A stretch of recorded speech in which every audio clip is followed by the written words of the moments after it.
كنت قاعد مع عصام صاحبي بنلعب بلاي ستيشن. فجأة لقينا الباب بيخبط. رحت افتح الباب لقيت الضابط على الباب وقال لي هسألك شوية أسئلة. قولت له بكل ثقة اتفضل اسأل.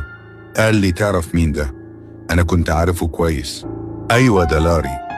وفجأة لمحت ظل أسود ولما دققت فيه طلع لاري. وبعديها الضابط مشى.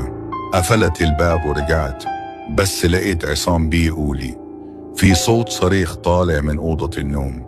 ولما فتحت أوضة النوم لقيت لاري